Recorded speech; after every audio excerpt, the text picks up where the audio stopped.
finally to the point where I can start working on getting parts back onto the car. I've done a major amount of work on that inner fender, and gonna do a spot weld right there and hopefully go from there.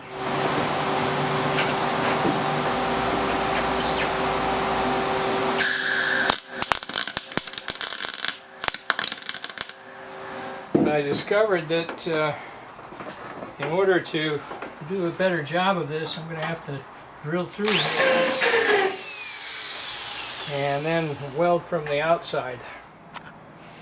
The welding is progressing reasonably well. I'm, satisfied with just a little things like that. I'm going to have to probably go back and fix some of those a little bit better, but probably one in between each of those and call it good. Unfortunately, I found some more rust and had to fix this area here on either side. Both sides had rust down through the layers. There's about 3 layers all coming together, and I had to put a couple layers there, and it worked out pretty nicely. And you can see that it follows the contours nice, so the doors will be able to close. On the opposite side, the door was apparently bent in one of the little fender benders that I apparently had. I don't know how this got messed up, but then they went back and they poked holes to make the Bondo stick and turned this into Swiss cheese. I'm attempting to make it more solid, and we'll see how it turns out. I'm attempting to shape a piece of metal for the back of this. I cut this piece to kind of fit that area that's all chewed up, and now I'm bending over the ends there to make that match the curve there. I have a small anvil that I've got a rounded shape on the end here to match the roundness that I hope will match the rest of it. And what you got to do is, just like you're again working with silver or gold, and you're just shaping that over the edge of the little anvil. First round of welds. Now I gotta go back and grind that and see where I need to do more. Well, that looks a whole hell of a lot better than that Swiss cheese. This is what it looks like from the back side. The Swiss cheese has definitely gone away, and I've got a small sheet of metal there that I've bent and welded a little bit, and then bent it and welded a little bit more, and just keep working my way all the way down. And now that's all solid. And then you can see where I did all the holes that were not all lined up. I cut a piece of metal in the middle and bent it, and then I'm starting to weld. And what I'm going to do is, as I do some of the forming, I'll hit it with a hammer and bend it, and then weld it and bend it some more, so that it matches the shape that's underneath there. And it's the same as you can see here. That little bulge is what I'm trying to match. That's all rusted on the other side. So far I've gotten this much, and the metal is doing what I expect. I probably should have slit that a little bit further. So I took the little 2-inch diamond cutting tool and cut that open, making a little bit of progress. Still got some stuff I got to do up there. There's a hole I got to fill right up there, And once I get that filled, I'll fold that other side over and we'll see what happens. Now I've welded again on the bottom a little bit and folded that over and welded where it folds. I'm going to push the rest of that down and see how it seals.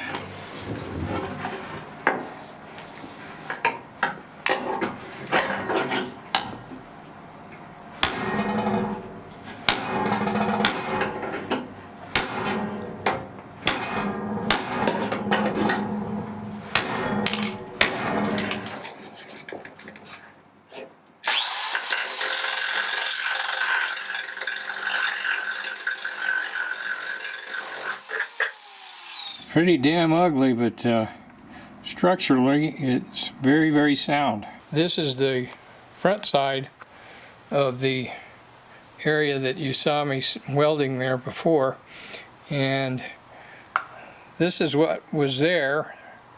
This is tar that was in that area on top of the rail that runs underneath there, and anytime you weld in that area, this tar was dripping down. it was making a mess, and I wondered why it was having so much trouble on the other side. So now I gotta fix this, and that tar being gone will make it a lot easier. I cut a piece of metal, you can see here, so that it will fit up in here like that,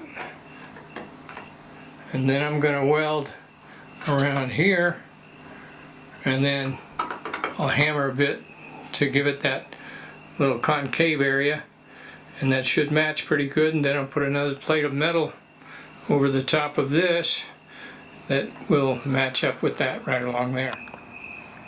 Here is the result. The plate is real nice.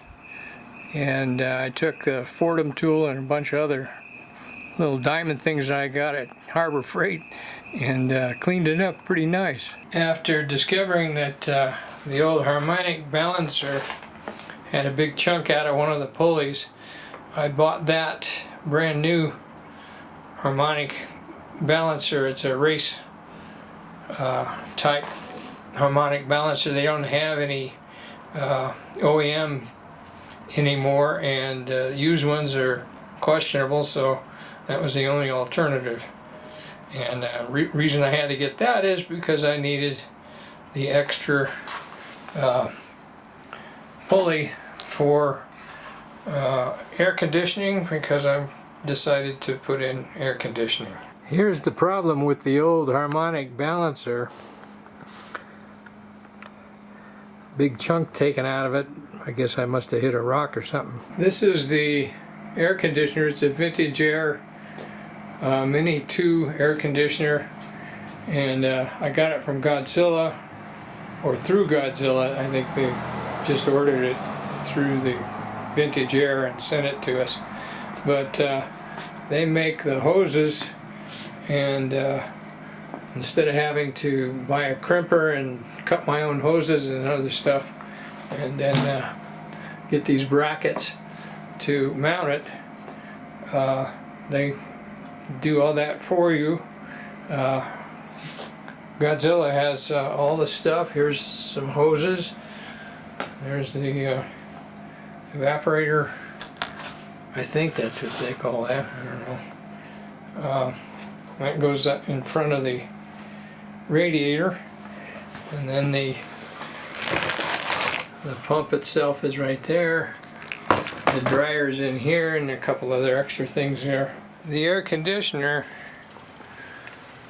has to fit into that space right there, so I've been avoiding removing the dash, but looks like I'm gonna have to pull it, and while I'm at it, I might as well fix the gauges and stuff. I have finally painted the rust-proof paint throughout the floorboards here and on into the back. In order to pull the dash off, I had to drop the steering wheel column and detach all the cords and plugs and the speedometer cable, and there were 4 bolts that were on one side and 4 on the other, and those were real fun because you had to use a big long extension just to reach them. On the passenger side, the loom comes out of the firewall there and then comes up here. You can see there's a mess of plugs that got to be re-plugged in when I put it back together. Man, I've got it all marked and took pictures and stuff, but scary. Well, I got the dash out now, and gonna have to put the soundproofing in there and then see about placing the air conditioner. Here's the back of the dash, and apparently there are a whole bunch of those screws there, that screw there, and several others that hold the rubber and vinyl part of the dash to that steel part. There's another one back there. And apparently you can buy a brand new one, so that's the way I'm gonna go, I think. Here's the old windshield wiper motor. I decided that as long as I've got everything all apart, I'll replace it. That's where it came from. And here's the replacement. This is from Godzilla Raceworks.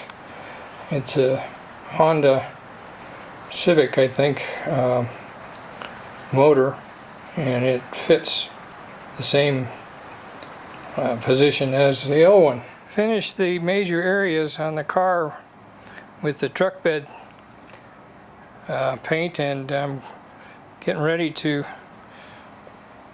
put major parts back on, like the shock absorbers and things. The only thing left with the truck bed stuff is just a few minor areas underneath.